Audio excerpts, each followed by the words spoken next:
Aguascalientes, estado ubicado en el centro geográfico de la República Mexicana. Estado de grandes tradiciones, rica cultura y una historia digna de aprender. Este es el momento de conocer sus orígenes, de descubrir su fundación, de saber cómo empezó la historia de mi tierra.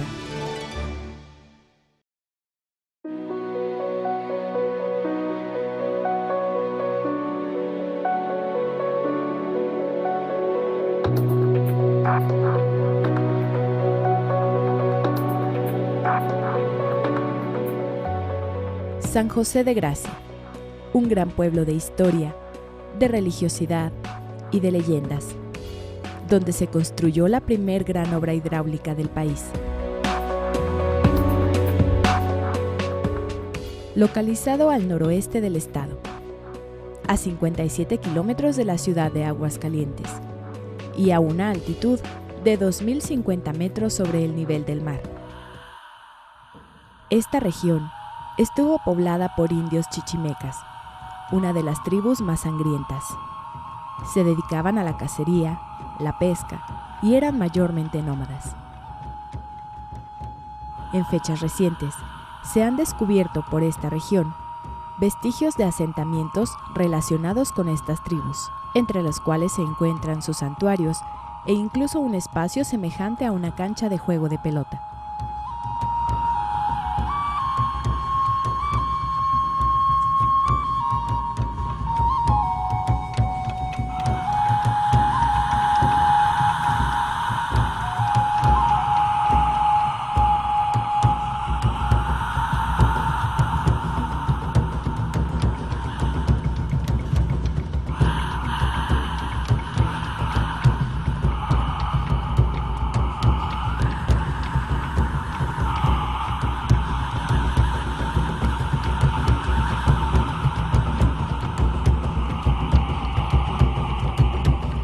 Cuando se fueron adaptando a diferentes formas de vida, muchos de ellos sirvieron a los señores españoles, que establecieron sus aposentos primeramente en la hacienda de Garabato. Tristemente, al morir su principal benefactor, decidieron trasladarse a las faldas de la Sierra Fría. La pequeña comunidad era conformada por 16 familias y subsistían de la caza, la pesca y corte y labrado de madera. Era encabezada por el indio Juan Domínguez y estaba conformada por hombres, mujeres y niños. Su manera de vestir era con una nahua de manta, cabello largo, y usaban como arma de defensa el arco y la flecha. Sus viviendas eran de piedra, barro y zacate. Así fueron conformando su pequeña sociedad, en lo que comúnmente se les conoce como jacales. Allá por los años 1100, pudieron dejar huellas, cimientos que muy apenas se notan ya, cimientos de sus habitaciones, a los lados de la barranca, en una piedra como de unas 5 toneladas, en un extremo hay un sillón labrado que pues tiene demostraciones de mucha antigüedad. En otra piedra también está labrada una flor, una grande flor. Esas son 2 demostraciones palpables. Puede haber más ahí por las laderas.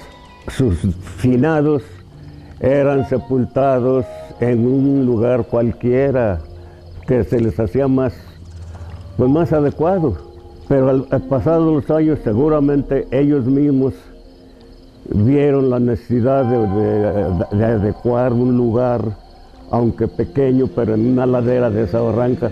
Allí hemos encontrado huellas. Entonces, al escarbar en 2, encontramos las osamentas como a unos 50 o 60 centímetros de profundidad. Esas osamentas cada una estaba acompañada en una había una lanza de pedernal, muy bien labradita la lanza. Otro recogió de la otra osamenta una ranita, una piedra labrada, figurando una ranita muy bien diseñada. Nos hace creer esto, que ya en ese tiempo pues tenían seguramente su religión y a los finados los acompañaban de alguna cosa, vamos. Esto pues nos hace creer que vivían de la caza, de la pesca, porque en esos años llovía bastante y las tinajas todavía nos tocó ver que contenían buena cantidad de pescados, de criollos, ¿verdad? Había también mucha liebre, mucho venado. Aparte de esto, seguramente cultivaban algunos pedazos de tierra de labranza que se encuentran allí. Pasados los años, ese asentamiento fue poco a poco desapareciendo. Es de creerse que algún grupo de esas gentes fueron a poblar, tal vez a Jesús María, o se dispersaron a distintos lugares, ¿no? Vino un grupo también de chimecas que vivió allá por el Tepatitlán, San Miguel y algunos puntos cercanos a Tepatitlán. De allí un grupo de gentes, pongamos unos 15 o 20 familias, vinieron a poblar una parte de lo que conforma aquí este valle que acabo de decir, San José de Gracia. Un lugar que conocido con el nombre del Cerrito de Medio. Allí hay vestigios también de las casas que tenían ellos como habitación. Bueno, pero viene esto. ¿Por qué se vinieron estas gentes? ¿Por gusto? No, venían huyendo de las persecuciones encabezadas por Nuño de Guzmán. Veían ellos el maltrato que recibían sus padres de manos de los españoles. Tiempo también en el que la corona española, ya habiendo dominado a las tribus, pues hizo un reparto de tierras a los españoles. Ellos estaban enterados de que en lo que conforma la nación existían terrenos que no fueron repartidos a los españoles porque no los aceptaron. No los querían los españoles por ser terrenos con cerros, con barrancas. Ellos aceptaban tierras planas para fundar sus pueblos, pero entre tanto también le daban preferencia a la aceptación de terrenos entre cerros y barrancas, siempre y cuando ahí encontraran minería, productos minerales. Traían ya la religión, el idioma, ciertas costumbres, buenas o malas, como haya sido, pues ya traían ellos todo eso porque ya lo habían aprendido de sus gentes y de los españoles con quienes seguramente convivían. Vinieron a dar a esa parte en donde pensaban que allí nadie los molestaría. De aquí que sacamos como consecuencia que San José de Gracia, al ser fundado, nunca fue subyugado por los españoles, fue un pueblo liberal. Después de algunos años de haber llegado al Cerrito de Medio, llegado el tiempo en que era imposible también vivir sin gobierno, porque le llamaban ellos mismos como un pueblo mostrenco, alejado de los beneficios de un gobierno. Y coincidían en que un pueblo sin gobierno no puede subsistir. Entonces, en esas condiciones, ellos se vieron comprometidos a hacer viajes a la Nueva Galicia, o sea, Guadalajara, para pedir el reconocimiento del lugar como un pueblo y con ello tener derecho a contar con un gobierno, ya como pueblo, ¿verdad? Con gobierno, con religión y con escuela. Hacían pues esos viajes al mismo tiempo que a la Capitanía General, que era Aguascalientes, pero en ambos lugares les decían que no se les podía conceder la gracia porque vivían entre barrancas, que se bajaran a un lugar plano en donde podrían fincar su pueblo, y entonces ya se les reconocería como pueblo con el derecho a gobierno, a religión y a escuela. Dadas las circunstancias, se vieron en la necesidad de bajar a la planicie y ocupar un lugar llamado con el nombre de Lo de Marta, lugar que se utilizaba como potrero por parte de los propietarios de la hacienda de Paredes por el año de 1675. Al invadir, entraron en pleito con el dueño de la hacienda, era natural, y ellos se aferraron a no salirse. Entonces, viendo la imposibilidad de sacarlos del terreno, Lo de Marta, mejor convinieron en vendérselos, en hacer contrato de compraventa.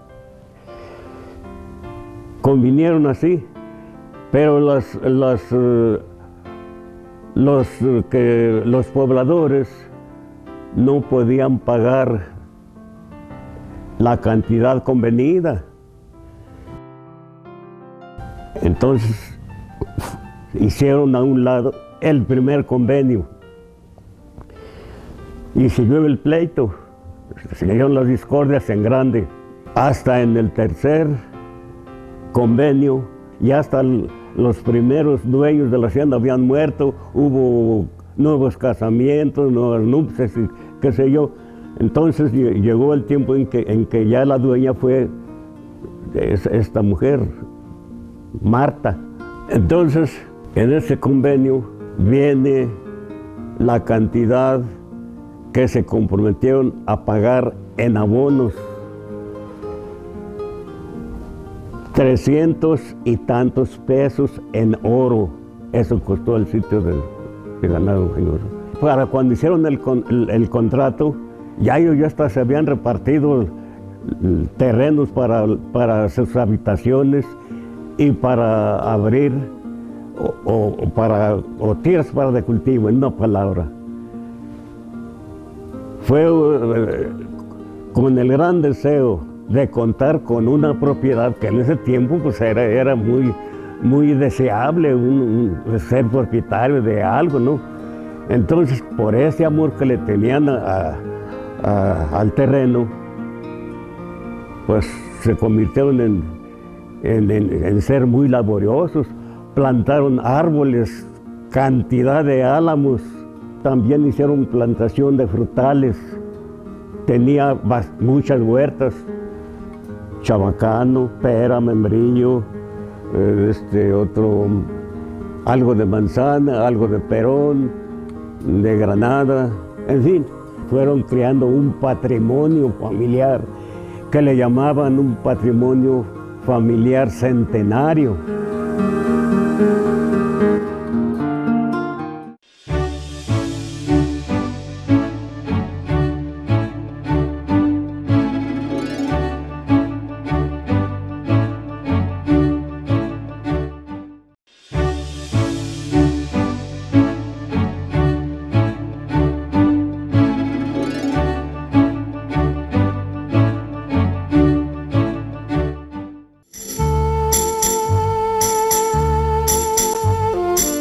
por 1680, 90.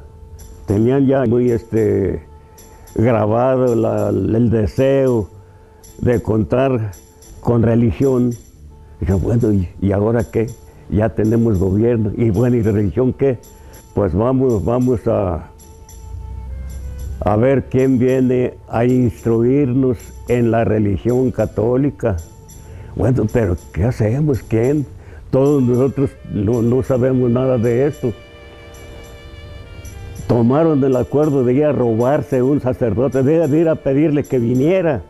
Pero como tenían la seguridad de que no iba a aceptar, vieron robarse a un misionero. Entonces le tocó a un franciscano de nombre Melchor. Se rehusó a venir a acompañarlos. Pero al fin de todo, dijo, bueno, pues mi misión es propagar la religión católica, pues vámonos. Y se vino con ellos. Desde luego los obligó a vivir en sociedad, cómo gobernarse, los instruyó en lo de la religión, inclusive les enseñó algunas pequeñas industrias. Si él no estaba provisto de esos conocimientos, él trajo quien los instruyera. Ya para finales del siglo XVIII, la forma de vida en el viejo San José de Gracia era muy diferente. Un señor, de nombre Simón Castro de Lara, realizaba funciones de jaripeo por toda la región. Incluso viajaba a San Luis Potosí y Puebla. Ahí lo conoce un sacerdote de nombre Miguel Hidalgo y Costilla, y queda asombrado por sus habilidades. Lo invita a trabajar para él como hortelano, y con mucho entusiasmo y a través del tiempo, se gana el puesto de asistente. Durante todo el movimiento, en las batallas y qué sé yo, que aunque fueron pocas, anduvo ese señor en Don Simón con él. El 19 de enero de 1811 fue el combate en Calderón. Allí iba don Simón. Para la realización de ese combate, don Miguel Hidalgo, Allende, Aldama, tuvieron el acuerdo de que si ese combate lo ganaban, allí después determinarían el camino que seguirían en la lucha. En el acuerdo también dijeron que si les tocaba perder la batalla, se dispersaran cada quien como pudiera y se volverían a reunir para tomar acuerdos sobre la lucha en la hacienda de Pabellón. Pero por la mala suerte los venció Calleja. Entonces, como lo perdieron, de allí se dispersó don Miguel Hidalgo. De los demás se trasladó por el camino que consideró más corto a la hacienda, pero para eso, para esperar la fecha, que era, me parece, el 24 de enero, tuvo que demorar en San José, esperando allí el día señalado. Allí permaneció desde el día 19 de enero al 24, que en la madrugada se trasladó a la hacienda de Pabellón. A la par de tan importantes acontecimientos, el territorio de San José de Gracia también tenía cambios. Tal es el caso de la fundación de comunidades por la migración de habitantes del pueblo principal a diversos lugares, con la intención de buscar una nueva oportunidad para subsistir. Casi al mismo tiempo, se dieron los acontecimientos de la Revolución y el agrarismo. Pues fue como el 25, el 24, por ahí así. Nosotros estamos en la sierra, ¿verdad? Y ya cuando venimos aquí, nos dijeron que a veces nos hacíamos al ejido, ¿verdad? Y entonces pues mi papá dijo, pues sí, digo, sí me animo. Y entonces habían aquí como algunas 3 casas, fíjese, 3 casitas. Y luego en aquel tiempo, pues de zacate, unas casitas de zacate. Y nosotros pues trabajábamos en la sierra, hacíamos carbón. Y de ahí se mantenía uno. Ya le digo, y de ahí para acá, y mis padres faltaron y aquí nos quedamos, nosotros. Toda la familia de él aquí quedó. Mi abuelo no lo conocí. Pues yo le preguntaba, ¿verdad?, a él, a mi papá. Digo, se llamaba Vitoriano Santana Durán. Digo, ¿y él qué? Él murió en la Revolución, en la guerra. Se lo llevaron porque allá llegaban a los pueblos a buscar gente y la que no quisiera a fuerza se la llevaban, a la fuerza, sí. Y se fue y lo fusilaron. Conocí a mi abuela, Alejandra Durán, una mujercita chaparrita. Y de ahí para acá, ya digo, como le digo, y aquí nos quedamos nosotros. Cuando ya yo me di cuenta, ¿verdad?, cuando las revoluciones se acabaron, que se terminó todo. Pues yo en aquel tiempo estaba yo de unos 7, 8 años, sí. Y luego fíjese que yo tenía mucho miedo a la Federación, le tenía miedo. Y ya le dije a mi papá, papá, ahí vienen muchos soldados. Y ahí vienen vagando por el camino. No, y corrí, me escondí. Y luego ya, pues llegaron a la casa, una casita, pues como le digo, de zacatito y pobremente. Y allí llegaron, pues con hambre. Ya a mi mamá le decían, madrecita, traemos hambre. Traen hambre, fíjese que no tengo nada. Haz unas 3 tortillas. Digo, pues dénoslas para calentarlas. Y se las dieron, ahí mi madre se las dio. Y tenían ahí en la casa una puerquita flaca. Y la mataron y se la comieron casi cruda.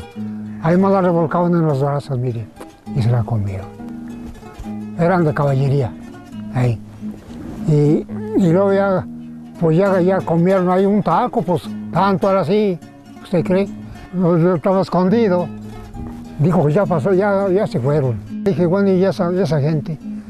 Dice, ya la guerra se terminó. Se acabó la guerra y todos esos soldados ya van al pueblo, derrotados, ya como que dice, ya sin miedo, ¿verdad? Pienso yo.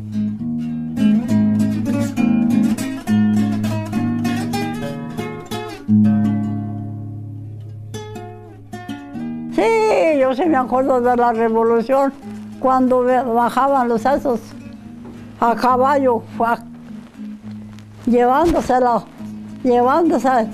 el rastrojo de las arcinas, más lo que hallaban.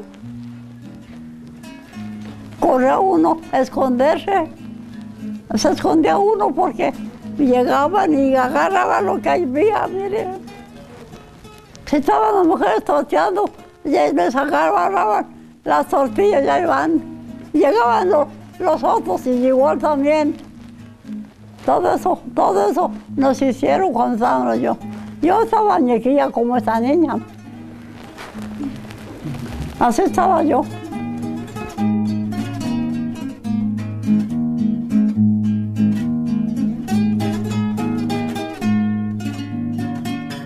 Vinieron las batallas, los combates de Celaya. Allí les tocó la mala suerte de perder la batalla. Entonces, pues nos contaba todo el movimiento que hubo en los combates. Pero ya cuando ellos se vieron obligados a correr en desbandada, se vinieron un grupo de unos 16, entre 16 y 18 villistas agrupados de Celaya a San José. Pero iban rumbo al cañón de Villanueva porque La mayoría era de distintos lugares del cañón de Villanueva. Entonces ya le tiraban, pues ya venirse. No tenían que detenerse mucho por temor a que fueran alcanzados por las fuerzas de Carranza y Obregón, que fueron los que lucharon en contra de los villistas. No pararon hasta llegar a San José, maltrechos, con hambre, de desechos, y ofrecían cambio.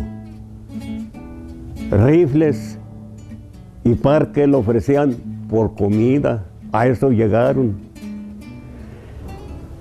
El pueblo, las gentes, no aceptó ese cambio por temor a represalias del gobierno.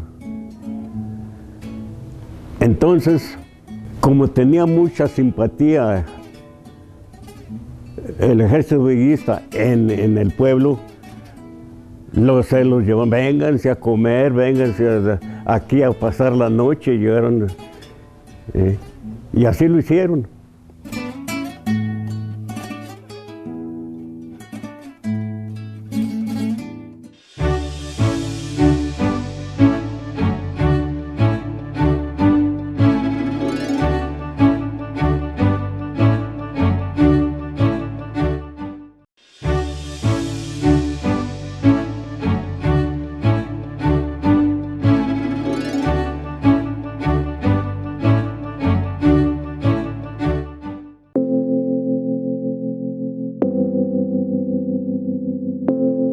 En la vida del pueblo, sucedió un acontecimiento que cambió la forma de pensar de los habitantes y que, sin duda alguna, acrecentó la devoción religiosa en la cristiandad.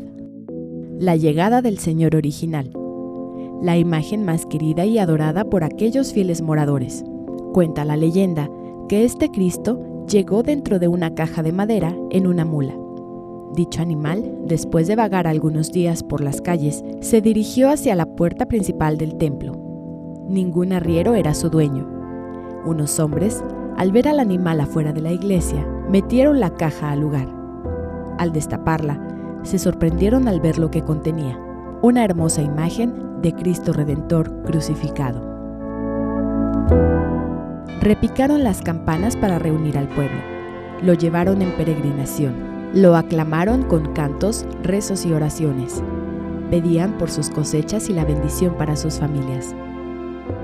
Así, creció la fe por el Cristo original, a quien los nativos consideran desde entonces el santo patrono de San José. Pues ese pueblo eran puros indios, malos como un diente, porque me acuerdo. No había carros como ahora, eran puros cabezones.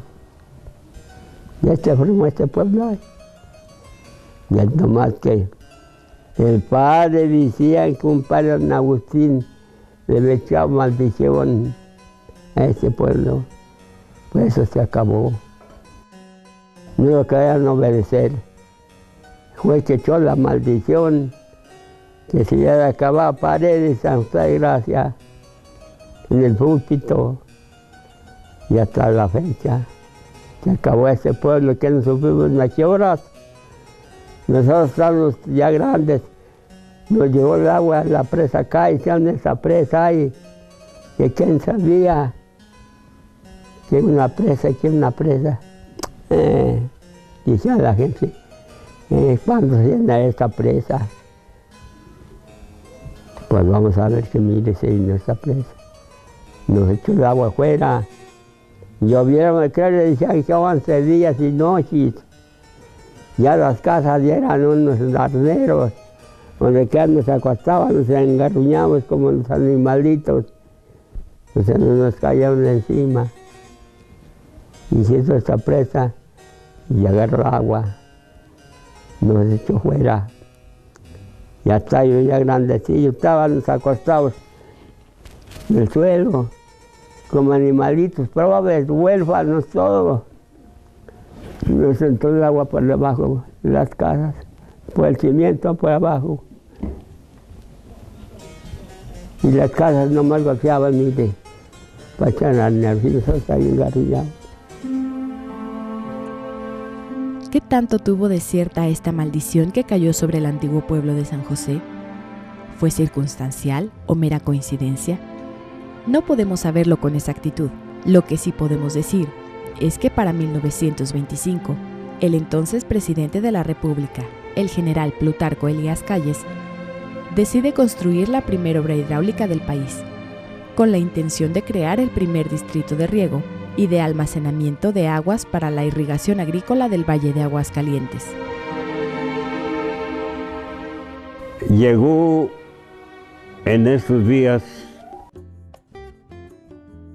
unos cuantitos días antes del 26, llegaron los ingenieros para dar inicio a los trabajos el día 1 de enero.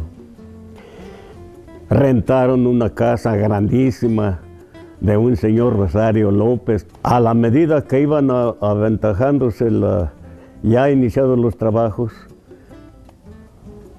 hubo una serie de reuniones en grande, a donde asistían las gentes que querían, pero principalmente los de las organizaciones, que de los ganaderos, que de los comerciantes, que de los agricultores, que de los huerteros, de los industriales, principalmente de los apoderados de los bienes comunales, del comisario de Ejidal, que tenía poco de que había llegado la dotación, tenía 1 año o 2 de haber llegado a la disposición. Entonces ahí discutían. Yo asistí a 2 ya de las últimas. Se está viendo el lugar propicio para el cambio del pueblo.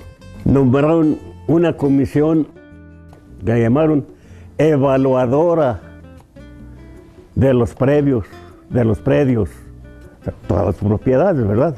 Ahí reclamaban el pago, o sea, la indemnización de casas, huertas, construcciones, la presa del Alto, que era con la que regaban muchos terrenos, muchas tierras, norias, represas, el puente, que era muy grande, muy alto, que unía a los 3 barrios del pueblo, la iglesia, que era de 3 naves, el curato, 2 escuelas, la construcción de la presidencia, la plaza, el panteón, que era muy grande, pero con más insistencia también lo del pago de las casas, los terrenos comunales y ejidales, todos esos reclamos hacían.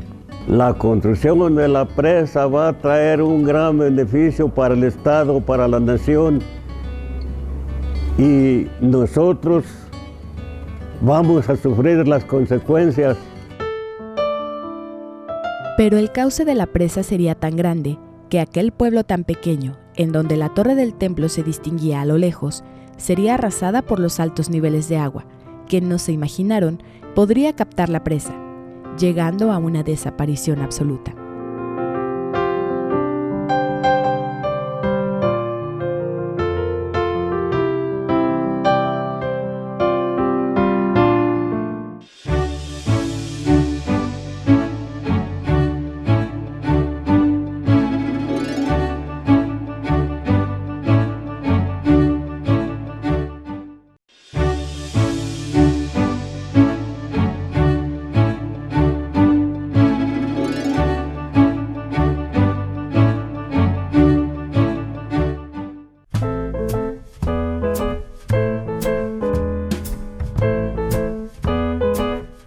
Para 1930, el pueblo viejo de San José había sido abandonado.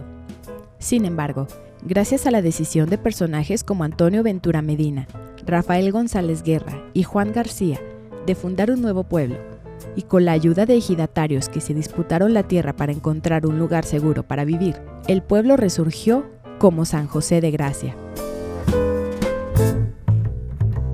Así, se fundaron nuevas comunidades, como San Antonio de los Ríos, Paredes y Rancho Viejo, entre otras. San Antonio de los Ríos fue fundado en el año de 1936. debido a que la presa Plutarco Elías Calles y debido a que la ex hacienda de Paredes estaba bajo zona de inundación de la presa Calles, entonces vino un año que fue el 1935. Ese año se llenó la presa Plutarco Elías Calles, llovió mucho el 35. Las aguas bajaron, llenaron la presa subió a su máximo, llegó a la ex hacienda de Paredes, que está aquí abajito, que a las 4 de la mañana platicaban los peones de allí. Llegaron las aguas de la presa Calles y empezaron a tumbar paredes, empezaron a tumbar bardas.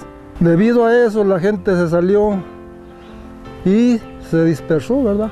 Una parte ganó para el ejido de Paredes, otra parte se vino aquí con un terrateniente que estaba en esos años aquí, que se llamaba Gabriel Medina, y otros ganaron allí para donde es ahora el ejido de Paredes. O sea que se dividió la gente, pues por lo pronto en casitas, en sombras o en lo que fuera, pero como el señor ese vendió el terreno a un hermano, ya cuando se hizo dueño de ese terreno, don Martín Medina, el hermano de Gabriel, pues les empezó a hacer mal modo a los que estaban allí, como quien dice, arrimados, ¿verdad? Y los empezó a, casi por decirlo, los corrió de allí, que él no quería gente allí de esa. Bueno, entonces ya fue cuando un señor que fue el fundador de la calle esa, de calle 5 de Mayo, que es la calle principal de nuestra comunidad, ya estaba ese señor, ese ya estaba ahí fincado, se llamaba Félix Santos, con sus hijos, que fue, yo creo que por ahí como el año de 1944, 45, por ahí. Entonces ya debido a eso se empezaron a bajar, las gentes que corrió aquel señor terrateniente se empezaron a bajar aquí. Entonces ya fue una comisión a San José de Gracia, que ya era ejido, a hablar con el comisariado de Ejidal, que era entonces un señor que se llamaba Gregorio Landín Azúa, y le pidieron al ojo que los dejara fincar ahí, porque esto corresponde al ejido de San José de Gracia. Somos anexos al ejido de San José de Gracia. El comisariado de Ejidal les dijo, aquí fínquense, aquí pónganse, aquí plántense. Vino él y les midió ahí la línea, que es la carretera, y la calle 5 de Mayo, que es la carretera que conduce hasta Calvillo, hasta Guadalajara, por allá. Ese río que pasaba era un río. Después de esta presa, para que la hagan vista de esta presa, decían, ¿cuánto costó esta presa? Son maldecidos. Practicaban los maldecidos. Decían que me costaba 20 pesos. Pues 20 pesos es nada, señor. Se hizo esta presa. Trajeron, no había cemento, que le hicieron con pura cal y piedra. Que esa casa era el Tepezalán. A este Tepezalán se hacía buena carretones de piedra y la quemaban ahí, aquí en el arroyo este, que se llamaba el arroyo seco. Cuando se empezó el pueblo, pues fue cuando el 35 que cayeron aquí la gente, que amanecieron aquí todos regados ahí por la ladera, con sus carpas estaba llueve y llueve. Y fue cuando ya se fundó aquel otro de San Antonio, la gente se fue para allá, una y otra se vino para acá. Así fue como se empezó. Ahí sí duraron hasta que no hicieron sus jacales. Mi padre vivió en una cueva de aquí, de las orillas del Paredes, porque pues no había dónde refugiarse. Salieron asustados con las aguas de la presa Calle a remontarse aquí a las peñas, por eso pues, estaba mal ubicado aquí Paredes. Y así fue como se formó el rancho y así se vivía, de siembra, de agricultura y la leña y el carbón. Nomás ese trabajo había. Sembramos tierra, la parcela con bueyes. Todavía me tocó cuncir las yuntas de bueyes. Vivíamos de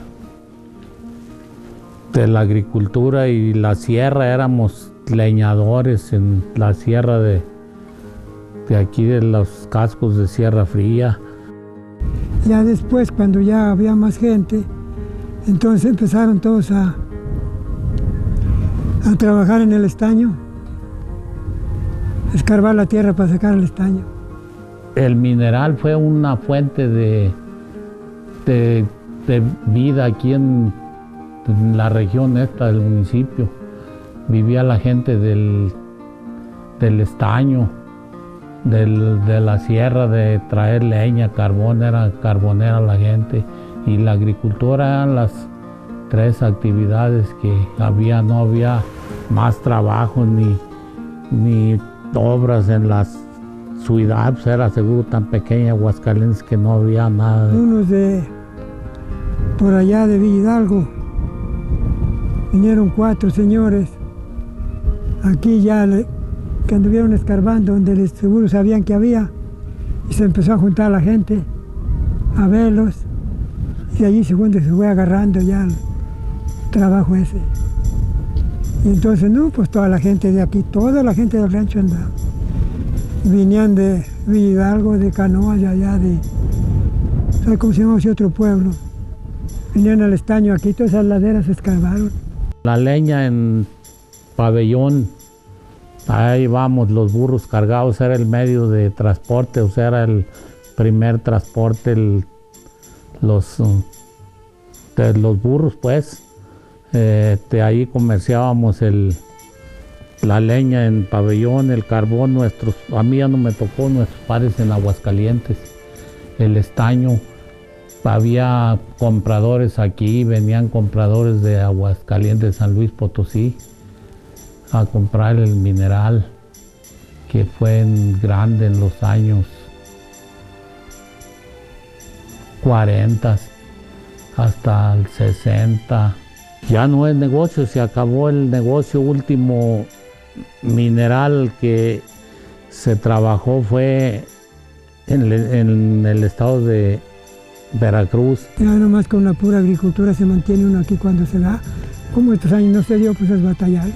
La dotación de tejido fue que nos dio don Lázaro Cárdenas del Río, o sea, y el doctor Enrique Osornio Camarena, gobernador de Aguascalientes.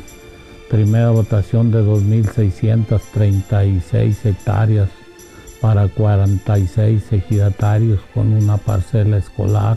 La primera salón de la escuela construido en 1940. Salón ahora, salón ejidal. Biblioteca es ahorita en estos momentos.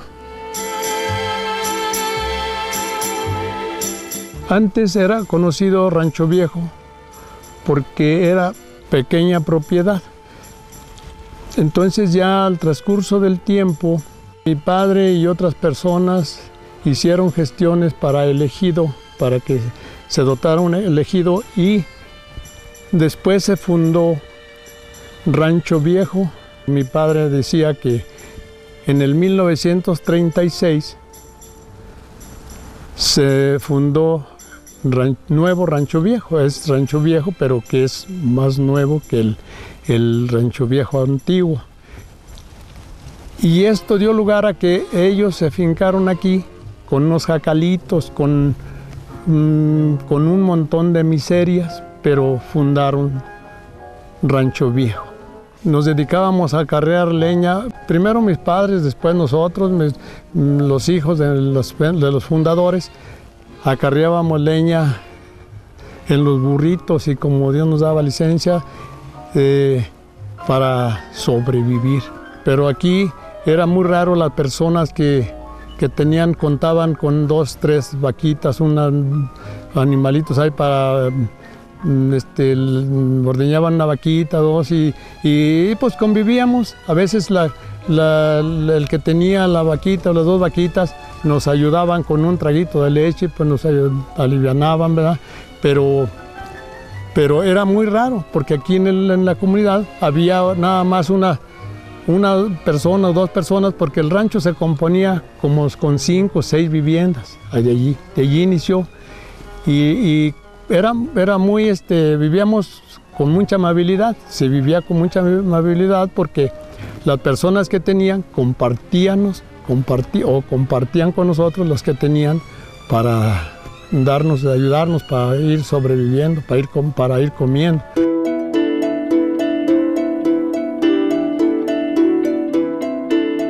Con motivo de la construcción de la presa Presidente Calles en 1928, quedó suprimida la cabecera municipal, siendo decretada hasta 1934 y confirmado como municipio en el año de 1953.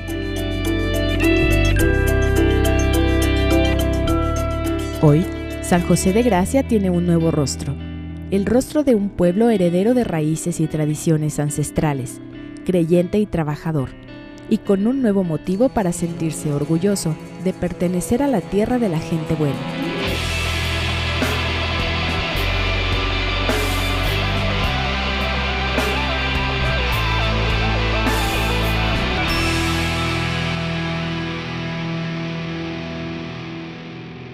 Este Cristo, llamado el Cristo Roto de la isla, surge con la necesidad de ofrecer a los turistas y habitantes en general un espacio importante para las costumbres y tradiciones religiosas de la Semana Santa en San José de Gracia. Los visitantes suben a las lanchas con todas las medidas de seguridad hasta llegar a la isla.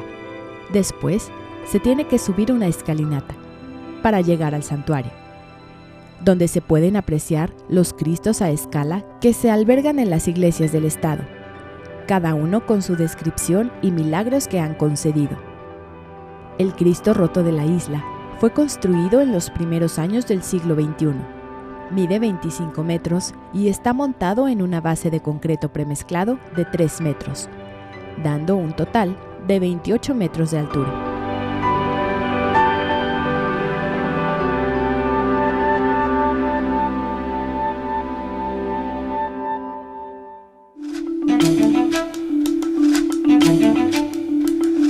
Tragedia, renacimiento, lucha y leyendas. Así es San José de Gracia. Así es la historia de mi tierra.